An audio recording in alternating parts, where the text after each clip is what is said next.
Good morning, सुप्रभात, नमस्कार। आज हमारी चौथी क्लास है। सर्वप्रथम हमने काव्य शास्त्र के संदर्भ में पढ़ा। उसके पश्चात हमने भारतीय काव्य शास्त्र की ऐतिहासिक यात्रा देखी।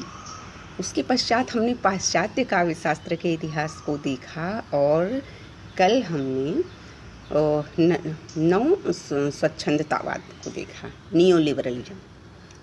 तो कल हमने जो जो पढ़ा है एक बार उसको देखते हैं, फिर आगे बढ़ते हैं। अगर मेरी आवाज़ जा रही है, कोई मुझे देख पा रहा है तो प्लीज़ मुझे सूचित करिए।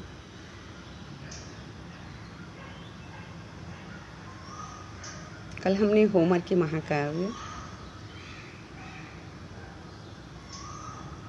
प्लेटो का अनुकरण का सिद्धांत, उसके पश्चात अरस्तु का व्यापक विरेचन का सिद्धांत लॉन्जाइनस का पढ़ते हुए हमने देखा कि कैसे 500 BC AD से लेकर 1500 AD तक का काल पाश्चात्य में अंधकार युग रहा है। उसके पश्चात हमने क्लासिक परंपरावादियों, नियो क्लासिकलवादियों, नव परंपरावादियों को देखा, स्वच्छंदतावाद को देखा, नव स्वच्छंदतावाद को देखा। इस क्रम में हमने देखा कि किस तरह कोई कल्पना का सपोर्ट कर रहा है और कोई विवेक का सपोर्ट कर रहा है। कोई परंपरा की बात करता है तो कोई परंपरा से केवल प्रेरित होने की बात करता है, परंपरा के पूरी तरह से अंधे अनुकरण की बात नहीं करता। अब हम वर्ड्सवर्थ से आरंभ करेंगे।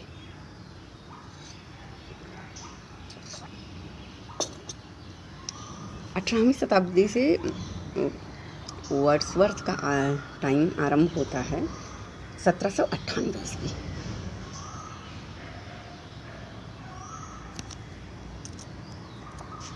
मुझे कोई देख पा रहा है? मेरी आवाज़ आ रही है? हम वर्ड्सवर्थ से आरंभ कर रहे हैं 1798 ईस्वी में। वर्ड्सवर्थ के लिरिकल बैलेट्स का प्रकाशन पाश्चात्य काव्यशास्त्र की एक महत्वपूर्ण घटना है। अगर मेरी आवाज़ आ रही हो तो आप मुझे प्लीज़ सूचित करें।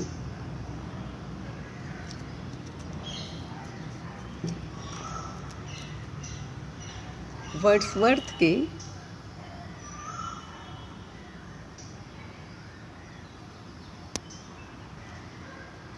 हुआ क्या?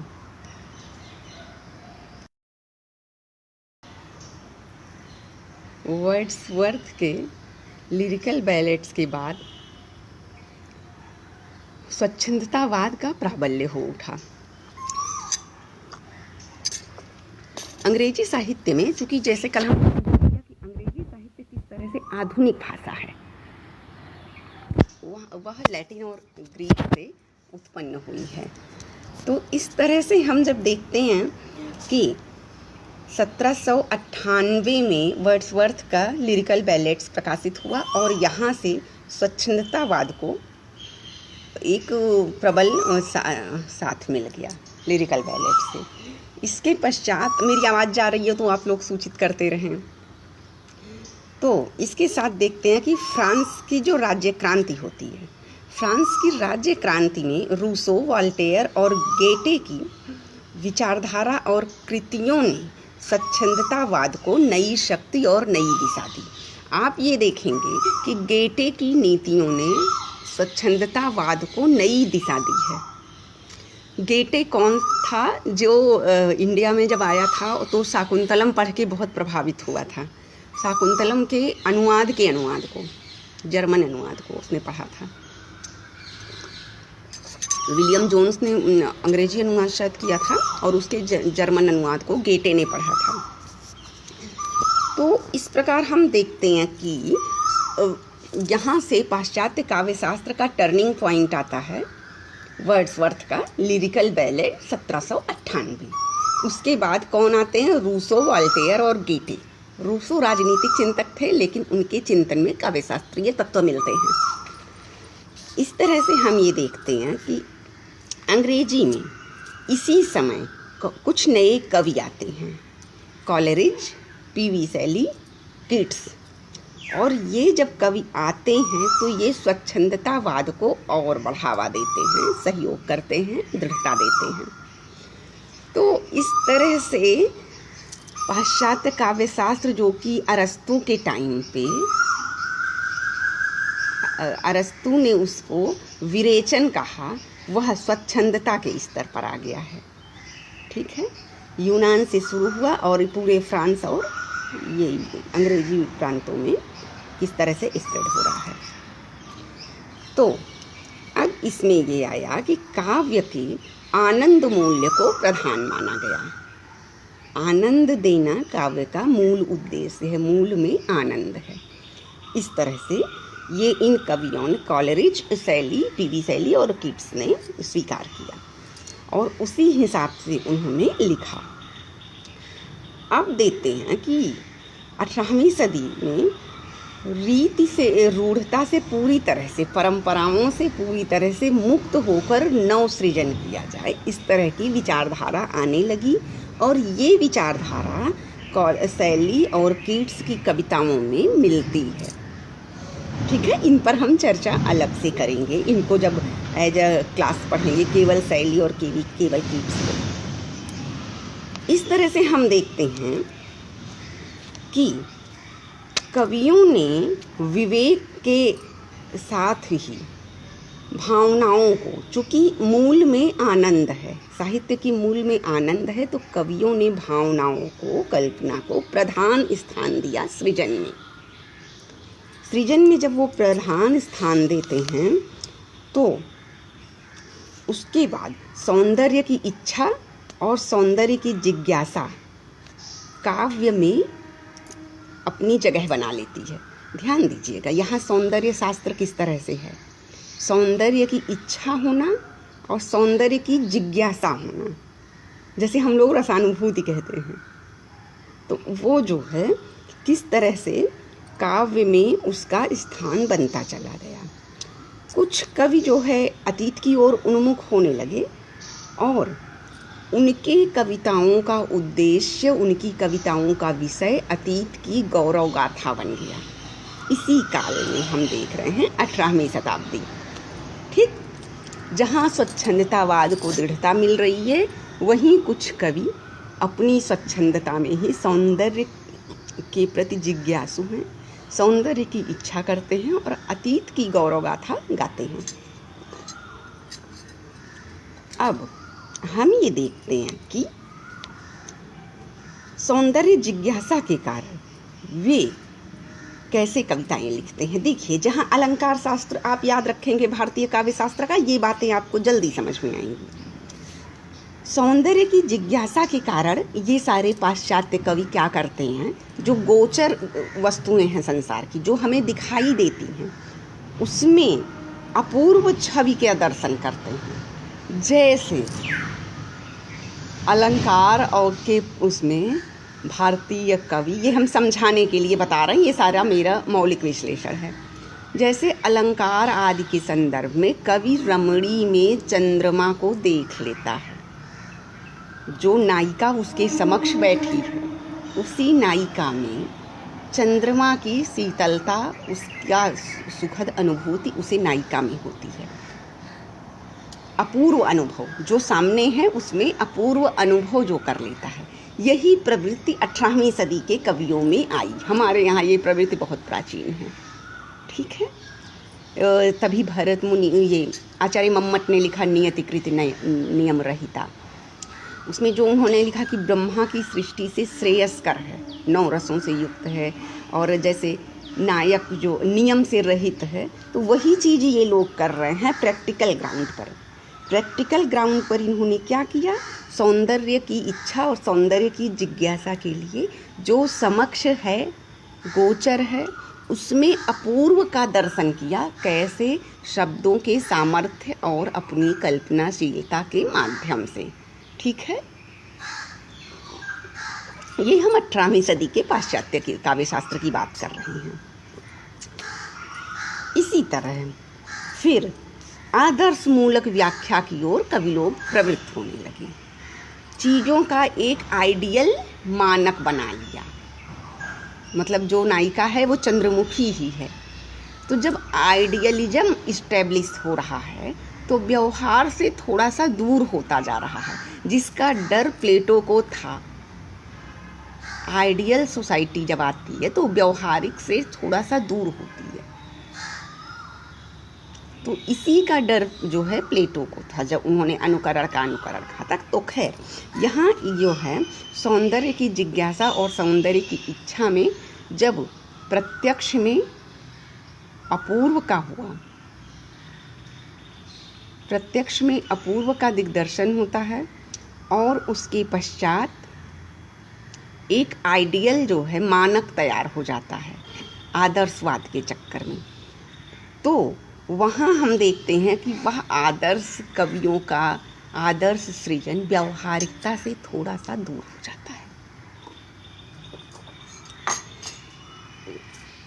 अब जो है ऐसी कंडीशन में जो काव्य था, कवियों के लिए एक फूल है तो फूल है ही नहीं वो, बल्कि फूल के साथ साथ उसमें कोई रहस्यात्मक छवि उन्हें दिखने लगती है।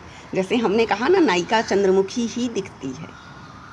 तो इस तरह से कुछ थोड़ा सा अतिशयोक्ति समझ लेते हैं, कुछ थोड़ा सा अपूर्व समझ लेते हैं, लेकिन इस तरह से चीज़ें गंभीर रूप से इस्टेब्लिश होने लगी पाश्चात्य काव्य शास्त्र में।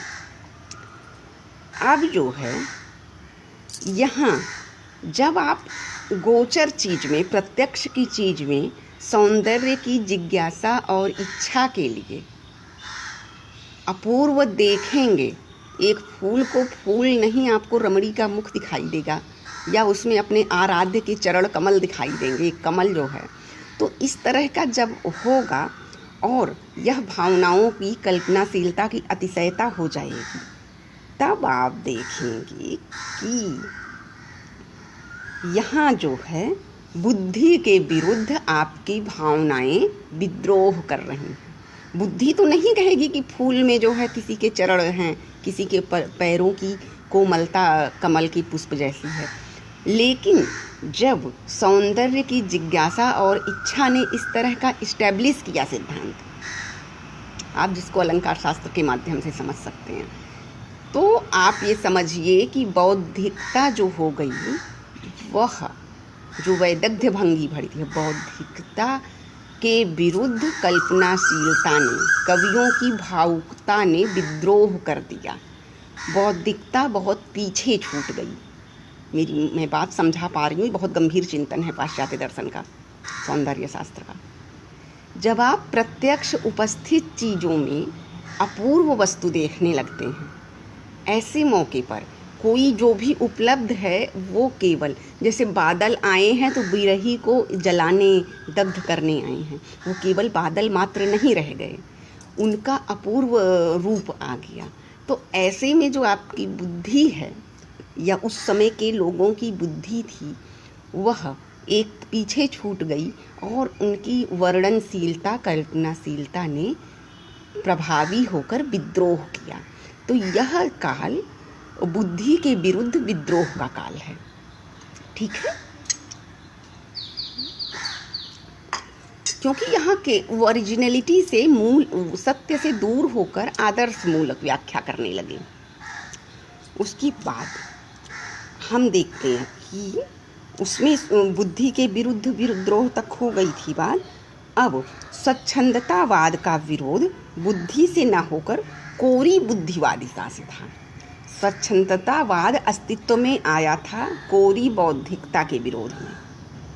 यहाँ जब फिर से एक आइडियल सिस्टम आया, अपूर्व वस्तु देखने लगी, तो फिर से बुद्धिवादिता का विरोध हुआ। देखिए, यहाँ बुद्धिवादिता का दो तरह का विरोध है। ये सौंदर्य शास्त्रीय कल्पनाशीलता की अतिशयता में बुद्धिवादिता को पीछे छोड़ते जा रहे हैं। स्वच्छंदतावादियों ने कोरी बौद्धिकता का विरोध किया। तो यहाँ बुद्धि का, बौद्धिकता का, विवेक का दो तरह का विरोध दिखता है, स्वच्छंदतावादियों का विरोध और सौंदर्य शास्त्रियों का विरोध। जैसे आप अगर रीतिकालीन कविताएं देखेंगे या बहुत आलंकारिक कविताएं देखेंगे, तो उसमें भी सत्य से बहुत दूर बातें होती हैं। और अगर दलितवाद या स्त्रीवाद की कविताएं देखेंगे तो वो तो कहते हैं यह सत्य है, लेकिन केवल वही सत्य तो नहीं होता। तो इस तरह से मतलब जैसे कुछ हमारे दलित मित्र हैं जो एकदम ईश्वर के विरुद्ध में, ब्राह्मणवाद के विरुद्ध में ही कविताएं लिखते हैं, बताते हैं पूरी दुनिया में शोषण हो रहा है, जबकि वे लोग कैसे पले पुसे हैं, अगर इसका इतिहास देखें तो उन्हीं को पाला गया है। तो इस तरह से क्या है कि कहीं एक जगह कहीं कोई बात हुई होगी, तो बुद्धिवादिता का विरोध इस तरह से मतलब आप समझ सकते हैं। एक स्वच्छंदतावादियों का विरोध कोरी बुद्धिवादिता से, एक सौंदर्य शास्त्रियों का विरोध सौंदर्य की इच्छा और जिज्ञासा में, प्रत्यक्ष में उपस्थित चीज़ों में अपूर्व का दर्शन करना, इस तरह का आता है। अब हम देखते हैं कि स्वच्छंदतावादी जो समीक्षक हैं उनकी जो है समीक्षा पद्धति कैसे प्राचीनवादियों से, परंपरागत जो है विचारधाराओं से अलग होती है। तो ये हो गया कि जब ऐसे काल में काव्य की समीक्षा जब की जाती है तो ये हुआ कि हम काव्य में दोष दर्शन ही नहीं करेंगे, अपितु सौंदर्य का दर्शन करेंगे। तो काव्य समीक्षा का एक मानक तय हुआ कि दोष दर्शन ही नहीं, सौंदर्य दर्शन भी हमें अभीष्ट होगा। इस तरह की बातें जुड़ जाती हैं। ये 18वीं शताब्दी का प्रपंच है। कॉलरिज ने केवल कल्पना सिद्धांत का ही प्रतिपादन नहीं किया। हम कॉलरिज को अलग से पढ़ेंगे, इनका कल्पना सिद्धांत बहुत इम्पोर्टेंट है और अच्छा भी है। इन्होंने उसके साथ ही ऐतिहासिक और मनोवैज्ञानिक समीक्षा पद्धति का प्रतिपादन किया।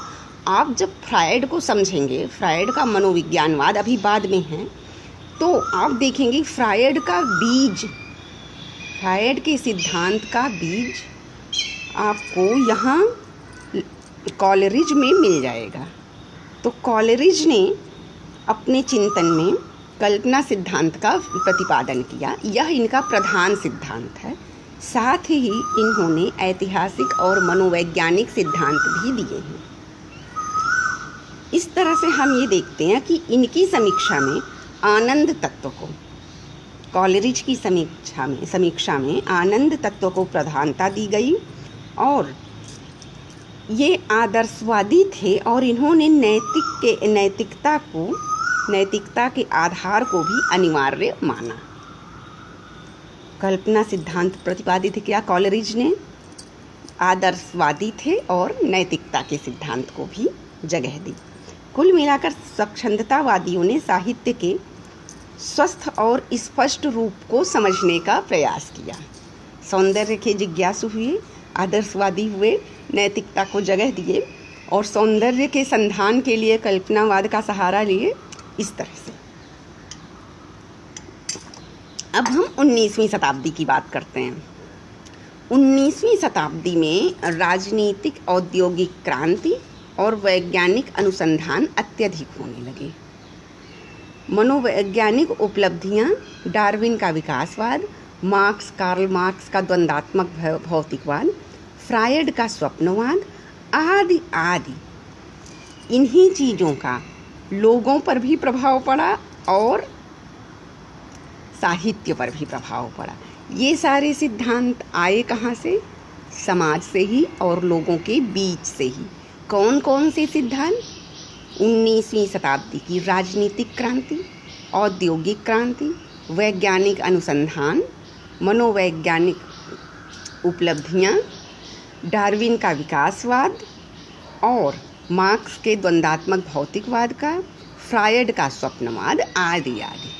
ये सारे सिद्धांत उसी जनमानस से, समाज से आते हैं, आकर ये उसी समाज को फिर से प्रभावित करते हैं और साहित्य पर भी अपना असर छोड़ते हैं। ठीक है, अब हम देखेंगे ऐसे में जब ये सारे सिद्धांत हैं तो साहित्य जीवन के अत्यधिक निकट आ गया। साहित्य जीवन को परिभाषित करने लगा। प्रत्येक एक वर्ग उन लोगों का था जो साहित्य का मूल्यांकन करते समय यह नहीं देखते थे कि साहित्यकार की अभिव्यंजना सफल है या नहीं।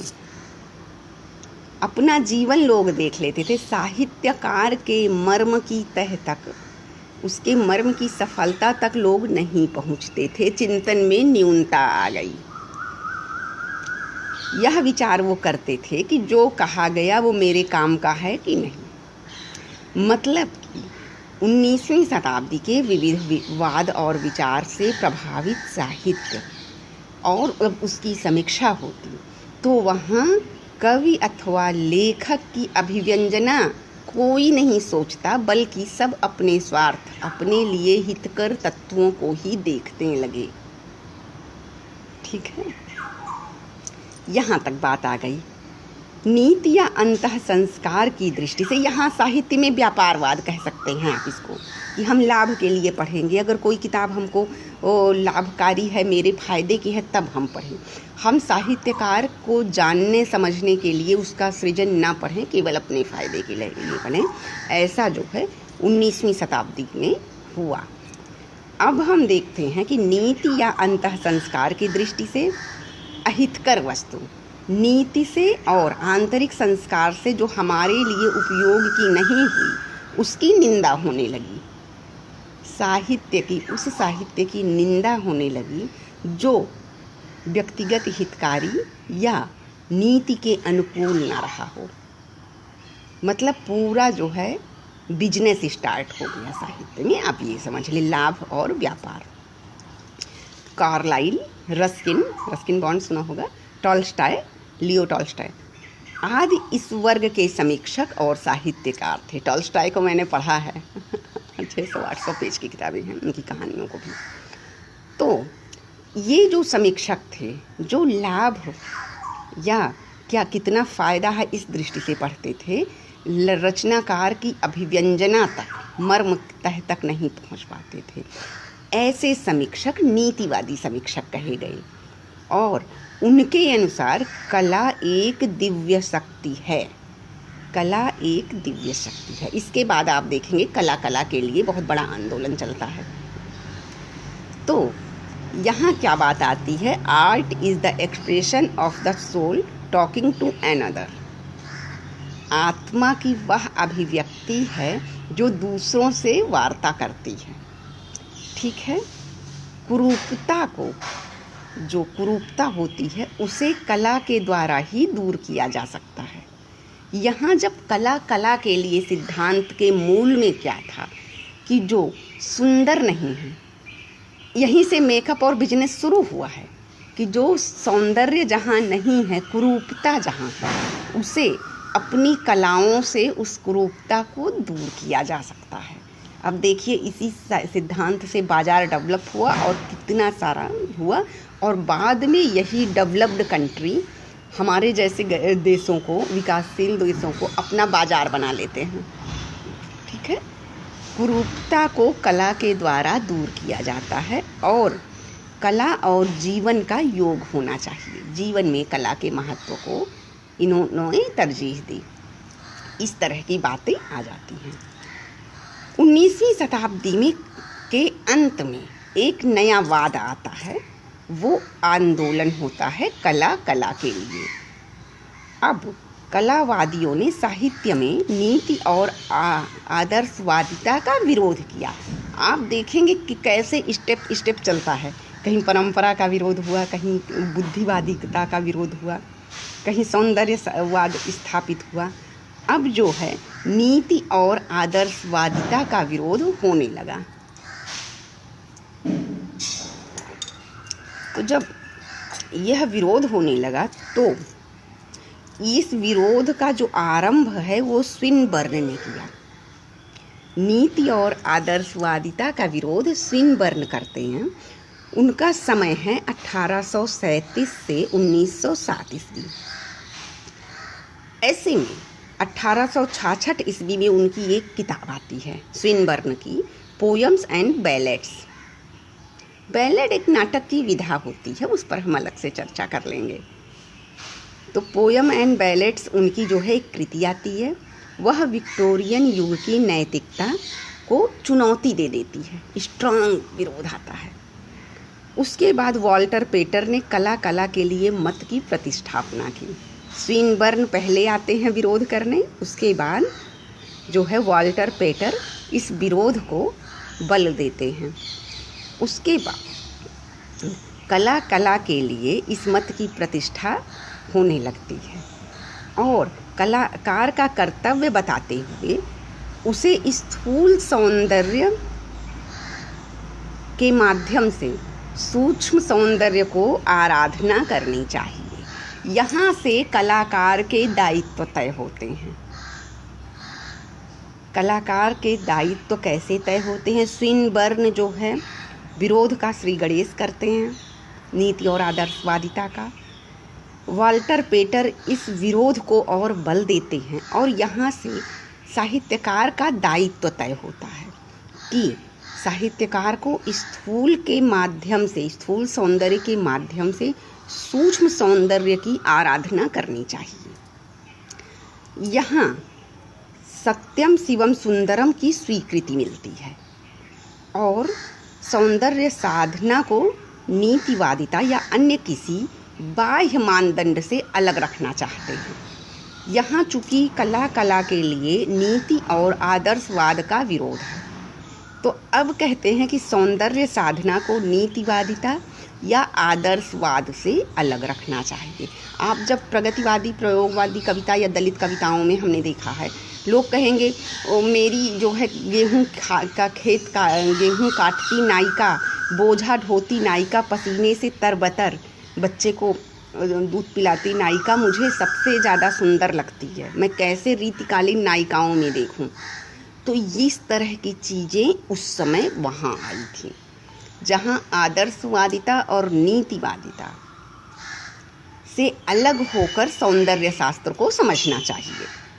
और यह सिद्धांत तय होता है कवियों और रचनाकारों के लिए।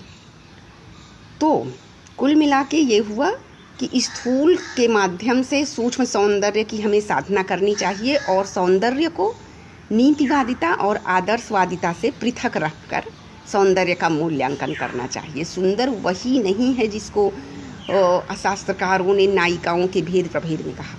सौंदर्य वहाँ भी है जो आपको केवल सौंदर्य देखिए, शास्त्रों के सिद्धांतों को अलग कर दीजिए, इस तरह की बातें आई।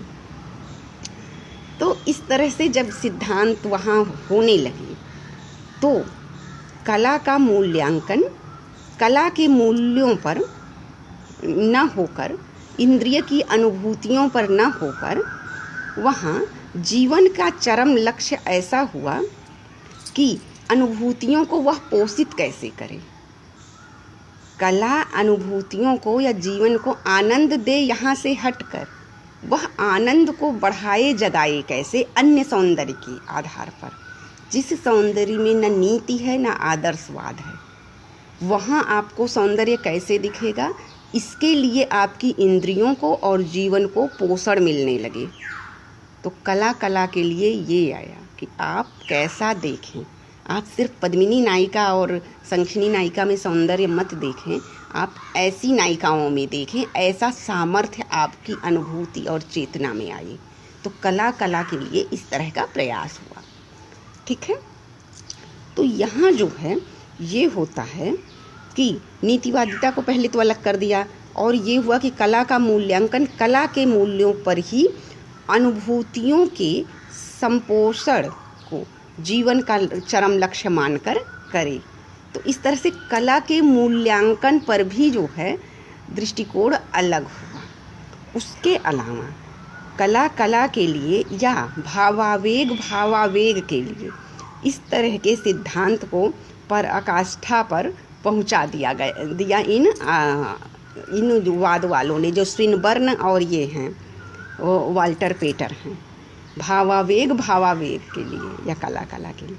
तो यहाँ कला की उपयोगिता सामाजिक न होकर केवल व्यक्ति को आनंद करने में संकुचित होने लगी। व्यापक समाज को जो लाभ मिलता था, जैसा कि भरत मुनि लिखते हैं, दुखार्ता नाम श्रमार्ता नाम शोकार्ता नाम तपस्वी नाम विश्रांति जननम काले नाट्यम तद भविष्यति। तो वहाँ वह सिद्धांत जो थोड़ा सा था, वहाँ से यह संकुचित होकर व्यक्तिनिष्ठ आनंद पर हो गया। कला कला के लिए में सौंदर्य का अनुसंधान, उसे आदर्शवादिता और नीतिवादिता से अलग करके सौंदर्य, उसका मूल्यांकन भी सौंदर्य के आधार पर कैसे हो, नीति से परे रहकर हो। उसके अलावा कला की उपयोगिता सामाजिक न होकर वैयक्तिक हो गई। ये हो गया मूल सिद्धांत। इसके प्रतिष्ठापक जो स्विनबर्न और इसके पोषक रहे वाल्टर पेटर। इस तरह से आप समझ सकते हैं। इन सब पर हम विस्तृत चर्चा आगे करेंगे। अब हम 20वीं शताब्दी में आते हैं। 20वीं शताब्दी के आरंभ में अंग्रेजी जो है समाज और साहित्य के क्षेत्र में बहुत अव्यवस्था आ जाती है, उथल पुथल मच जाती है। और जो वो अव्यवस्था आती है उसमें कुंठा, निराशा, मानवद्रोह, अनास्था और समाज विरोधी स्वरों में बहुत सारी प्रवृत्तियां जागती हैं। जब कला के लिए सौंदर्य को व्यक्तिनिष्ठ बना देगा, आदर्शवादिता और नीतिवादिता का विरोध कर देगा, तो उसके बाद कैसा समाज जन्म लेगा, ये ध्यान दीजिएगा। 20वीं शताब्दी के आरंभ में क्या हुआ?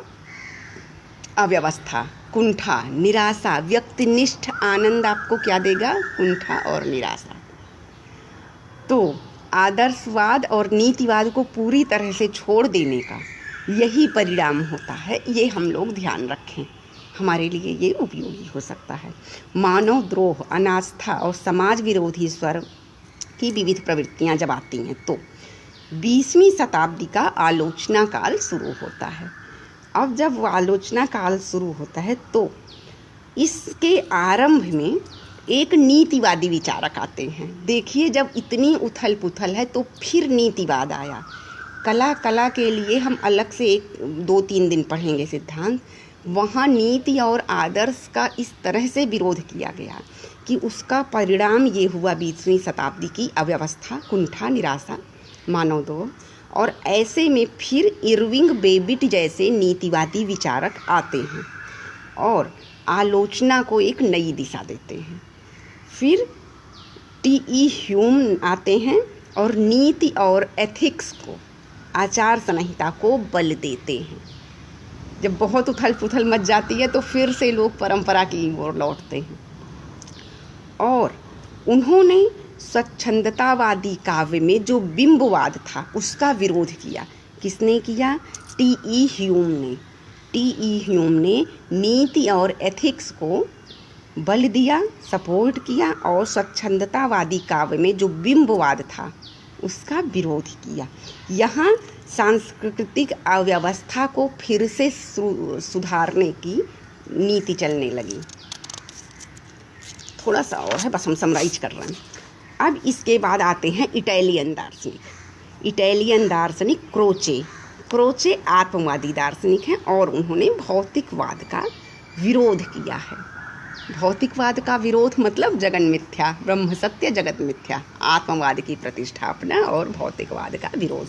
भौतिक जगत का, सुख सुविधाओं का सब मिथ्या है। इस तरह से इसको हम समझ सकते हैं आसानी से। इसके अनुसार कलात्मक सृजन एक सहजानुभूति की क्रिया है। यहाँ इनका क्रोचे का सिद्धांत इस्टेब्लिश होता है कि कलात्मक सृजन जो होता है, सृजनात्मक साहित्य, कलात्मक सृजन, यह एक सहजानुभूति की क्रिया है। तो सहजानुभूति ये आपको मिलेगी जो कवि एक विशेष कंडीशंस होती है। भारतीय काव्य शास्त्र में भी राजशेखर आदि ने लिखा है, वह आपको यहाँ मिल जाएगी। या वक्रोक्तियों में जब पढ़ेंगे, कुंतक ने जो लिखा है वो चीज़ें क्रोचे में मिलेगा। मैं जब इनको अलग से पढ़ाऊँगी तो तुलनात्मक जरूर रखूँगी और यह तुलनात्मक विवेचन मेरा मौलिक विवेचन है। कलाकार उसकी ओर विशुद्ध आत्मसुख के कारण प्रवृत्त होता है, स्वांतः सुखाय। यह जो कविताएं लिखी जाती हैं यह सहजानुभूति की क्रिया है। कलाकार क्यों लिखता है? विशुद्ध आत्मसुख, स्वांतः सुखाय लिखता है और विशुद्ध आत्मसुख ही लोक कल्याणकारी होता है, ये मैं कह रही हूँ।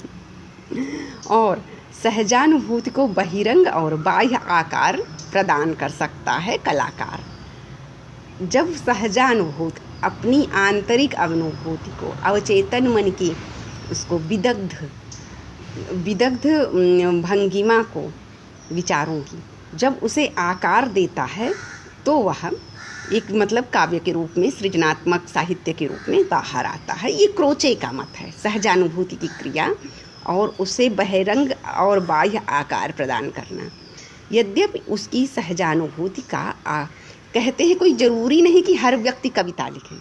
बहुत सारे लोग कवि हृदय होते हैं लेकिन वे कविताएं नहीं लिख सकते, ये भी क्रोचे स्वीकारते हैं। उस सहजानुभूति को आवश्यक नहीं है कि हर व्यक्ति बाह्य आकार प्रदान करे, लेकिन बाह्य आकार प्रदान करना ही साहित्यिक सृजन है, कलात्मक सृजन है। ठीक है, इससे हम थोड़ा आगे बढ़ते हैं तो आधुनिक युग में विज्ञान का प्रभाव होता है। विज्ञान के प्रभाव में मनोविज्ञान का प्रभाव साहित्य पर पड़ता है। अब जब मनोविज्ञान का प्रभाव साहित्य पर पड़ता है तब आते हैं I.A. रिचर्ड्स। I.A. रिचर्ड ने साहित्यालोचन के लिए एक नया वैज्ञानिक आधार देते हैं। जब विज्ञान आएगा तो सब वैज्ञानिक हो जाएगा, तो उसमें जो है कैसे देते हैं, उन्होंने लिखा साहित्य सृजन को मनोविज्ञान की दृष्टि से देखना चाहिए। ये I.A. रिचर्ड्स कहते हैं, सब मनोविज्ञान ही है वैसे। तो उसके बाद के आलोचक साहित्य और कला को जीवन से एकदम भिन्न और अलग मानने लगते हैं। एक ने मनोविज्ञान कहा साहित्य को, दूसरे बाद के आलोचक आते हैं साहित्य को जीवन और कला से एकदम अलग की चीज़ मानते हैं। उस पर हम अलग से पढ़ेंगे। और ये कहते हैं जो विरोधी आते हैं कि कला का मूल्य स्वयं अपने आप में है, जीवन या उपयोगिता में नहीं। कला का मूल्य सिर्फ कला में ही है, जीवन में या उपयोगिता में नहीं। जैसे कहते हैं ना, कविताएं लिखने से पेट नहीं भरता, तो इस तरह से आप समझ सकते हैं कि कला का मूल्य सिर्फ कला, कविताएं सुनकर सिर्फ कविता का आनंद लीजिए, ना उससे जीवन की ज़रूरतें पूरी होंगी और ना उसकी कोई और उपयोगिता हो सकती है। इस तरह की आलोचक आए। लगभग छायावाद का भी ऐसा ही विरोध हुआ था। आपको मैं छायावाद से तुलना करके इन सबको बताऊंगी। अब इसी शताब्दी में, आधुनिक काल में, फ्रायड और मार्क्स आते हैं। फ्रायड के मनोविज्ञान के संदर्भ में मैं अलग से बताऊंगी। फ्रायड ने जो कहा कि हमारी एक अवचेतन मन की काम ग्रंथि है, वासनाजन्य कविता होती है, लिविडो होती है, उससे प्रेरित होकर कवि लिखता है, आप उसका गलत अर्थ प्रायः समझते हैं। इंडियन साइकोलॉजी में फ्रायड के मनोविज्ञान को जो कामजन्य या वासनाजन्य कहकर समझाया जाता है वो बहुत संकुचित अर्थ है। फ्रायड का मतलब कामजन्य वासनाजन्य केवल जो है सेक्सुअल नहीं होता। मेरे एक मित्र हैं, बुजुर्ग हैं, पितातुल्य, तो वो जब कविताएं लिखते हैं तो मातृत्व तो उसमें बहुत मार्मिक होता है। तो एक दिन बातों बातों पता चला कि जब वो 2.5 साल के थे तभी उनकी माता की मृत्यु हो गई थी। उन्हें उनका चेहरा भी याद नहीं है, फोटो भी नहीं है। तो ऐसे कंडीशन में उनके जो मन में मातृत्व विषयक मार्मिक कविताएं निकलती हैं, वह उनके अवचेतन मन की वासना है। तो जो फ्रायड काम ग्रंथि कहते हैं, काम ग्रंथि शब्द फ्रायड के सिद्धांत का अनुवाद होकर इंडिया में समझाया जाता है। तो जब इंडिया में आप काम ग्रंथि शब्द से फ्रायड को समझने की कोशिश करते हैं तो आपको फ्रायड का सिद्धांत संकुचित लगेगा। इसलिए फ्रायड को समझने के लिए उनकी भाषा में आप समझना होगा, और तब आपको केवल कामजन्य या वासनाजन्य, वासना भी केवल संकुचित नहीं होती है। अगर राम के विरह में दशरथ ने प्राण त्यागे तो हमें प्रेम के उस स्तर को समझना होगा। यहाँ प्रेमी प्रेमिका या नायक नायिका का प्यार नहीं है। तो इसी तरह से हमें फ्रायड के मनोविज्ञान को समझने के लिए बहुत व्यापक फलक देखना होगा, मन का, वासना का, काम ग्रंथि का। ठीक है, केवल वो से संकुचित, चूँकि वो अनुवाद से जब हम समझने का प्रयास करते हैं तो वो बहुत संकुचित आ जाता है और खुल के क्लास में नहीं समझाया जाता। तो इस तरह से हमें लगता है कि फ्रायड को हम लोग बहुत अच्छे से समझें, वो ज़्यादा उपयोगी होगा हमारे लिए। तो ऐसे में फ्रायड और मार्क्स के विचार देखते हैं। फ्रायड जीवन में काम को मूल वृत्ति मानते हैं। काम या वासना यहाँ वह नहीं है। जैसे आप देखेंगे वात्स्यायन का काम सूत्र है, उसमें बहुत व्यापक रूप से सोसाइटी को बैलेंस करने का चित्रण है और इंडिविजुअल मैनेजमेंट बहुत अच्छा है और इस तरह की काम की चीज़ें हैं। केवल काम की बातें वैसी नहीं हैं। तो इस तरह से फ्रायड जो इस काम को मूल वृत्ति मानते हैं वो ये है कि जो अतृप्त वासना है वह कैसे जो है कविता बनती है। अब वो अतृप्त वासना नायक नायिका विषयक या प्रेमी प्रेमिका विषयक ही नहीं होती है। जैसे मैं एक उदाहरण छोटा सा दूँ, और मेरे बच्चे, एक 7 साल का है, एक 5 साल का, दोनों अभी स्कूल नहीं जा सकते हैं। अब अगर मैं अपने मन को उस स्तर पर रखूं अतृप्त कि काश मेरे बच्चे स्कूल जाते, मैं 24 घंटा रोऊं, उनका ड्रेस धुलती, ड्रेस खरीदती, ड्रेस प्रेस करती, टिफ़िन तैयार करती, पानी की बोतल देती, बस में बैठा के भेजती या खुद अपनी गाड़ी से छोड़ने जाती, होमवर्क कराती। अगर मैं 24 घंटे ये चीज़ें देखने लगूं, मेरा बच्चा स्कूल में पेंसिल खो आया, मैं शिकायत लेके जाती, 24 घंटे ये सोचूं या अवचेतन मन में मेरे ये दृश्य चले, तो मैं ऐसी ही कविताएं लिखूंगी। तो मेरे सृजन के मूल में जो काम वृत्ति होगी वो यह काम वृत्ति होगी। तो पहले तो हमें काम वृत्ति जो फ्रायड ने कहा, फ्रायड की भाषा में समझनी होगी। जब हमें इंडियन भाषा में समझाई जाती है तो हम अपने ही कॉन्सेप्ट को क्लियर नहीं समझते हैं, इसलिए बहुत संकुचित अर्थ लेते हैं। मैं गारंटी लेती हूँ, मेरे कम से कम दर्जन भर मित्र हैं जिन्होंने कामसूत्र सिर्फ इसलिए नहीं पढ़ा कि उसमें अश्लीलता है। जो पुरुषार्थ चतुष्टय में परिगणित हो उसमें अश्लीलता क्यों होगी? एक बार पढ़ के तो आप देखिए, हो सकता है आप परिपक्व हो जाएं, आपकी समझ परिष्कृत हो, विकसित हो, इसलिए भी तो पढ़ा जा सकता है। तो हम ज़्यादातर शब्दों के संकुचित अर्थ का बोध करते हैं, इसलिए फ्रायड को बस खाली मुस्कुरा के क्लास में छोड़ दिया जाता है कि फ्रायड कहते हैं काव्य के सृजन के मूल में काम है, जबकि यह हिंदी का शब्द है। फ्रायड ने क्या कहा, इसके लिए वो लिबिडो शब्द का प्रयोग करते हैं, एक काम ग्रंथ जिसे कहते हैं, और वह वासनाजन्य है। इसका मतलब कोई भी जो आपका अभीप्सित है पूरा नहीं हुआ वहाँ से, अब वो कैसा भी हो सकता है। अगर कोई अच्छे संस्थान में पढ़ने की, इंजीनियरिंग में आईआईटी से करने की ख्वाहिश रखता है, किसी कारण से नहीं कर सकता, तो उसकी कहानियों में इंजीनियरिंग की स्टूडेंट लाइफ होती है, तो उसकी काम ग्रंथ वो है। जैसे मेरी इच्छा होती है कि मैं थोड़ा सा विद्वानों के संसर्ग में जाऊँ आऊँ, लोगों से बात करूँ, तो मेरे चिंतन में सिर्फ वही रहता है कि लोग जो केवल प्रलाप करके चले आते हैं उनका तो कुछ सिद्धांत ही नहीं है, मेरे पास तो मौलिक सिद्धांतों का ढेर लगा है, तो हमारी काम ग्रंथ वो हो जाती है। तो इस तरह से पहले तो हमें फ्रायड को समझना होगा, फिर हम देखते हैं कि फ्रायड कहते हैं काव्य के मूल में काम वृत्ति होती है। तो जब हम काम शब्द की व्यापकता को समझ लेंगे तो फिर हमें ये समझ में आ जाएगा कि कोई भी ऐसी अतिरिक्त चीज़ें जो हमें अभीप्सित हों और जो प्रत्यक्ष रूप में हमारे जीवन में ना मिल पाई हों। ठीक है, आप कभी सोचिए कि खजुराहो का चित्रकार, मूर्तिकार जिसने पत्थरों को आकार दिया होगा, उसके हृदय के भाव समझने की कोशिश करिए। कोणार्क मंदिर में जिसने पत्थरों को छैनी हथौड़ी से छेद के वो मैथुन रथ चित्र बनाए होंगे, अगर वो प्रमादी या कामुक होता तो वो उतना बौद्धिकता का वह कार्य कर पाता? अनगढ़ पत्थरों को चित्र बना देना गढ़ के छैनी हथौड़ी से, ये तो विशिष्ट बौद्धिकता का है ना प्रमाण। तो आप उस तरह से समझें, अगर कालिदास कामुक होते तो कम से कम शाकुंतलम के 3य अंक अथवा कुमार संभवम में शिव पार्वती विषयक श्रृंगार की लिख नहीं पाते वो विशुद्ध संस्कृत भाषा में। तो इस तरह से हमको पहले तो खुद को स्वस्थ रखना है, बहुत स्वस्थ रखकर समझना है चीज़ों को। गीत गोविंद में जयदेव ने राधा माधव की केली लीला की है, हरिदास ने केलीमाल में लीलाओं का वर्णन किया है, दिव्य लीलाओं का। ये सब अगर कामुक होते तो शब्द की ऐसी अभिव्यक्ति नहीं कर पाते।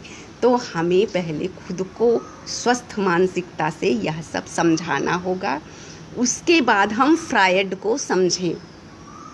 फ्रायड कहते हैं सृजन के मूल में काम है, ग्रंथि है, लिबिडो ग्रंथि काम करती है और अतृप्त वासना है। हम फ्रायड को अलग से भी पढ़ेंगे और भारतीय आचार्यों से उनकी तुलना करते हुए पढ़ेंगे। साहित्य काम कुंठाओं की अभिव्यक्ति ये मानते हैं, वही चीज़ जैसे जब आप ब्रज संप्रदाय के कवियों को देखेंगे जो राधा माधव की लीला गाते हैं, तो उनको वही दिग्दर्शित होता है। राधा वल्लभ संप्रदाय में राधा सब सखी हैं, पुरुष एकमात्र कृष्ण है योगेश्वर। तो इस तरह से उन्हें सिर्फ वही दिखता है, वह उनकी उपासना और आराधना का एक अभीष्ट है। ठीक है, तब आप देखेंगे कि आपको समझ में आएगा कि काम कुंठाओं की अभिव्यक्ति जो फ्रायड को लिख दिया जाता है, ये इंडियन लोग लिखते हैं, क्योंकि वो मूल अंग्रेजी से न खुद समझते हैं और न खुद समझाने का प्रयास करते हैं। तो फ्रायड को हमें उनके मूल ग्रंथ से, मूल सिद्धांतों से ही समझना होगा। अनुवाद से समझेंगे तो आपको अनर्थ होगा, और अगर समझना है तो फिर आप जयदेव और भागवत महापुराण से समझें, के माध्यम से फ्रायड को समझें। मार्क्स ने कहा, साहित्य या कलाओं के संबंध में मार्क्स ने खुद नहीं लिखा, लेकिन जो उन्होंने समाजवादी व्याख्या की, द्वंद्वात्मक भौतिकवाद आदि लिखा है, उसमें कुछ कुछ साहित्य के सूत्र मिलते हैं। उस पर हम अलग से चर्चा कर लेंगे। इन दोनों चिंतकों ने, फ्रायड और मार्क्स ने, विचारधारा का रचनात्मक साहित्य नहीं अपितु आलोचना को प्रभावित किया। फ्रायड और मार्क्स ने रचनात्मक साहित्य को तो नहीं प्रभावित किया, लेकिन आलोचना पद्धति को प्रभावित किया। जैसे रामविलास शर्मा, आप अगर हिंदी के देखेंगे तो वे मार्क्सवादी चिंतक हैं, और उन्होंने मार्क्स को केवल गाली देने के लिए मत समझिए, बहुत अच्छे विचार है कार्ल मार्क्स के। मार्क्सवादियों ने बड़ी गंध मचा रखी है इंडिया में, वो भी मार्क्सवादियों ने बिना कार्ल मार्क्स को समझे दारू सिगरेट पीकर इंडिया में गंध मचाई हुई है। मार्क्स के विचार बहुत अच्छे हैं। मार्क्स खुद बहुत आइडियल पर्सन था, इतना कि लोग उससे देखकर घड़ी मिलाते थे, समय का पाबंद इतना था। तो जब मार्क्स ने आलोचना को प्रभावित किया, समाजवादी जीवन की कल्पना की, द्वंद्वात्मक भौतिकवाद और अतिरिक्त मूल्य का सिद्धांत, ये मार्क्स के सिद्धांत हैं। तो कविता और साहित्य के मूल्यांकन में मार्क्सवादी दृष्टिकोण अपनाया गया। आपको मैं बताती हूँ, रामविलास शर्मा कट्टर मार्क्सवादी रहे हैं, अंग्रेजी के प्रोफेसर रहे हैं, बहुत विद्वान हैं। उनकी बहुत सी किताबें मेरे पास हैं और मैं विद्वान के रूप में उनका सम्मान करती हूँ। उन्होंने तुलसीदास की इतनी अच्छी जो है समीक्षा लिखी है रामचरितमानस पर, मैं कभी उस पर बात करूँगी। जबकि रामचरितमानस को भारत के सारे मार्क्सवादी सिगरेट छाप केवल आलोचना करते हैं कि वो तो तुलसीदास लिख दिए, ढोल गवार शूद्र पशु नारी सकल ताड़ना के अधिकारी। एक लाइन याद कर लिया, पूरा रामचरितमानस नहीं पढ़ा और आलोचना शुरू कर दी। जबकि रामविलास शर्मा पढ़े लिखे मार्क्सवादी हैं और उन्होंने संप्रदाय निरपेक्ष, धर्म निरपेक्ष, भक्ति और सिद्धांत के आधार पर तुलसी के समग्र साहित्य का मूल्यांकन किया है। मार्क्सवादी दृष्टिकोण उसे कहते हैं, उसे नहीं कहते हैं कि समाज में उथल पुथल मचा दो। स्त्रीवाद उसे कहते हैं कि जो हर हाल में अपनी सामर्थ्य और को बनाए रखिए। वो नहीं कहते हैं कि झंडा लेकर सड़क पे खड़ी हो जाओ। ठीक है, तो हमें सही परिभाषा जब हम समझेंगे तब हमें विरोध से हम बचेंगे।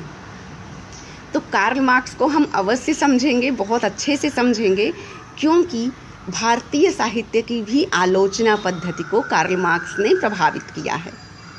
और इतना ऐसा प्रभावित किया है कि रामविलास शर्मा ने निराला की आलोचना लिखी है, तुलसीदास की आलोचना लिखी है, और भी बहुत सारी लिखी है। मेरे पास उनकी एक किताब है, परंपरा का मूल्यांकन, उसमें आलोचनात्मक निबंधों का संग्रह है।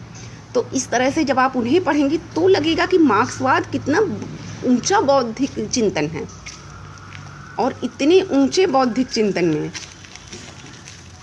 हम लोग बिना जाने समझे केवल मार्क्सवादी ये दो चार जो सड़क पे घूमते हैं उनके आधार पर हम मार्क्स को समझ लेते हैं और आलोचना कर देते हैं, जबकि ऐसा नहीं होना चाहिए। हमें मूल मार्क्स को समझना चाहिए। किसी के आधार पर किसी का मूल्यांकन करना, फिर तो हम खुद अज्ञानी रह जाएंगे ना। एनीवे, अभी हम फ्रायड के मनोविज्ञान और मार्क्स के सिद्धांत, समाजवादी सिद्धांत को बहुत अच्छे से समझेंगे और हम देखेंगे कि हमारे संस्कृत साहित्य में फ्रायड का मनोविज्ञान और मार्क्स का सिद्धांत समाजवादी कितना व्यापक और कैसा है। ठीक है, तो उस आधार पर समझेंगे। निंदा करने से ज़्यादा अच्छा है हम अपनी समझ को विस्तारित करें, तब हम जाकर आत्म प्रतिष्ठापना कर पाएंगे। कल एक भाई साहब ने बहुत गंध मचाया कि मैं अंग्रेजी स्कॉलर्स का नाम ले रही हूँ, संस्कृत विद्वानों का नहीं। यही कारण है कि संस्कृत के सिद्धांत जो कि पूरे विश्व के लिए कालजयी हैं, वो सिमट कर रह गए हैं। जब हम बाकी सबको जानेंगे तब तो स्वयं का विस्तार कर पाएंगे। जिस चीज़ को स्टीफन हॉकिंस ने थ्योरी ऑफ टाइम दिया कहा है, स्टीफन हॉकिंस को आप लोग सुने होंगे, वही टाइम तो अथर्ववेद में संभवतः है काल सूक्त, या भर्तृहरि का वाक्यपदीय का पद समुद्देश्य का पदकांड का काल समुद्देश्य आप लोग पढ़िए, वही टाइम है। लेकिन उसको नहीं कोई पढ़ेगा। वो कह देगा, या तो कोई अगर किसी ने आकर हिंदी में बताया तो कहेंगे हमारे यहाँ ये हजारों साल पहले था। तो आपने लोगों को क्यों नहीं बताया? किसी ने रोका? सोर्सियोर का 20वीं शताब्दी का भाषा विज्ञान का संरचनावाद भर्तृहरि में साफ साफ मिलता है, भेद संसर्ग योनया। लेकिन आप में से कोई ऐसा स्कॉलर है जो हमारे सिद्धांतों को के पल्लवन में आगे आए? ना आप विदेशियों को पढ़ेंगे, ना आत्मविस्तार करेंगे, अपने को ही नहीं ढंग से समझ पाएंगे। ये एक समस्या है। खैर, अब हम देखते हैं कि मार्क्स और फ्रायड का सिद्धांत हुआ। इस पर आलोचना को इन दोनों ने प्रभावित किया। इसके बाद जो है कलाकृति का मूल्यांकन निरपेक्ष और स्वतंत्र रूप से होना चाहिए, ऐसी पद्धति हुई। किसी भी कृति का मूल्यांकन धार्मिक आधार पर आप तुलसीदास को हिंदू कवि या सनातन धर्म का कवि नहीं कह सकते हैं। आपको राम के व्यापकता की समझ नहीं है, कण-कण में राम है। तो जब आप मार्क्स को अपनाएंगे, कार्ल मार्क्स को समझेंगे समाजवादी दृष्टिकोण को, तब आपको मर्यादा पुरुषोत्तम राम की कण-कण में दिखाई देंगे। तो इस तरह से हमें समझना होगा और अपनी समझ को निरपेक्ष होकर, हिंदू धर्म के गॉड से अलग होकर एक मर्यादा पुरुषोत्तम राम के व्यक्तित्व को हमें पहचानने के लिए सबसे मुक्त अध्ययन और चिंतन की आवश्यकता होगी। ठीक है, इसी तरह से आलोचना पद्धति आती है और मेथड में जो है अलग अलग मनोवैज्ञानिक आलोचना, पारंपरिक आलोचना, स्वच्छंदतावादी आलोचना और समाजवादी आलोचना। इस तरह से अभिव्यंजनावाद, तो इस तरह से बहुत सारा पाश्चात्य में भी लंबी श्रृंखला चलती है। और इसके बाद कहते हैं कि कुछ आलोचना के समर्थक कहते हैं कि साहित्य का मूल्यांकन उसके बिंब, प्रतीक, कल्पनाशीलता, उपयोगिता के आधार पर करना चाहिए, समाजवादी और मनोवैज्ञानिक आलोचना के आधार पर नहीं। यहाँ आलोचना के दो आ गए, एक वाद के आधार पर, एक काव्य के तत्वों के आधार पर। ठीक है, तो इस तरह की दो बातें आ जाती हैं। उसके बाद कहते हैं कि कविता भाषिक संरचना है, भाषिक अभिव्यक्ति है, तो हमें उसकी भाषा, उसके तत्व, उसके अलंकार, उसके छंद पर विचार करते हुए आलोचना करनी चाहिए, ना कि उसके उस चित्र पर कि इसका मनोविज्ञान क्या है, इसका सामाजिक उपयोग क्या है। तो इस तरह से पाश्चात्य में दो धाराएं आती हैं। तो आज हमारा ये पाश्चात्य काव्य का कंप्लीट हो रहा है, पाश्चात्य काव्य शास्त्र का इंट्रोडक्शन, जो कल आधा हुआ था, आधा आज हो रहा है। अब हम कल से शुरू करेंगे। अगर हम डायरेक्ट प्लेटो अरिस्टोटल को शुरू करेंगे तो कोई नहीं सुनने आएगा। अगर हम डायरेक्ट भामह, भरत मुनि या आनंदवर्धन से आरंभ करेंगे तो किसी को कुछ नहीं समझ में आएगा। तो मुझे लगता है कि मैं उसी ककहरा से शुरू करूं, काव्य प्रयोजन, काव्य हेतु, काव्य लक्षण से। और तो कल इस क्रम में हम जो है देखते हैं काव्य प्रयोजन या काव्य हेतु में से क्या पहले मैं तैयार कर लेती हूँ, तैयार होगा वैसे मेरा ये सारा। और इसमें जैसे अगर हम काव्य प्रयोजन कहेंगे तो काव्य प्रयोजन विषयक भरत मुनि से लेकर, भरत मुनि नाट्य प्रयोजन जो बताते हैं वही, दुखार्ता नाम, समार्ता नाम, ये सारी 4-5 का है कारिकाएँ। तो जब ये बताते हैं भरत मुनि से लेकर पंडित राज तक, जो आनंद या रमणीयार्थ प्रतिपादक कहकर, ये तो काव्य लक्षण हो गया जो काव्य प्रयोजन इन लोगों ने कहा है। अभिजात्य वर्ग के बच्चों को शिक्षा देना, व्यवहार, लोक व्यवहार सिखाना, आनंद देना, ये सारे। जब हम काव्य प्रयोजन पर कल चर्चा करेंगे तो काव्य प्रयोजन के साथ ही भारतीय सिद्धांत और पाश्चात्य सिद्धांत, दोनों साथ लेकर चलेंगे। हम बताएंगे कि अरस्तु ने कैसे काव्य प्रयोजन को नवीन सृष्टि कहा, अनुकरण नहीं। ठीक है, तो इस तरह से इससे हमें लाभ क्या होगा, हमारा चिंतन व्यापक होगा, हमारी समझ व्यापक होगी, हमारे मन और मस्तिष्क की भूख को खुराक मिलेगी। जीवन का उद्देश्य अच्छे वस्त्र पहनना, भूख मिटाना, पेट भरना, सांस लेना, पानी पीना और मन और मस्तिष्क को सही खुराक देना है। तो हम कल काव्य प्रयोजन या हेतु पर जो देखते हैं पहले आता है, उस पर परिचर्चा करेंगे। हमें जितने लोग सुने सबको बहुत धन्यवाद, आभार। और आप सभी शेयर करें। और हमारे भाई ये राजकुमार मिश्रा जी इसको YouTube आदि पर डालकर सहयोग कर रहे हैं। ये पेज भी राजकुमार भाई साहब ने ही बनाया है, तो उन सबको विशेष धन्यवाद जो आज के समय में ऐसे वातावरण में हमारे भाई बहन की तरह आकर हमें सपोर्ट कर रहे हैं। तो सबको बहुत बहुत धन्यवाद, नमस्कार। आप लोग का दिन बहुत अच्छा हो, शुभ हो। धन्यवाद।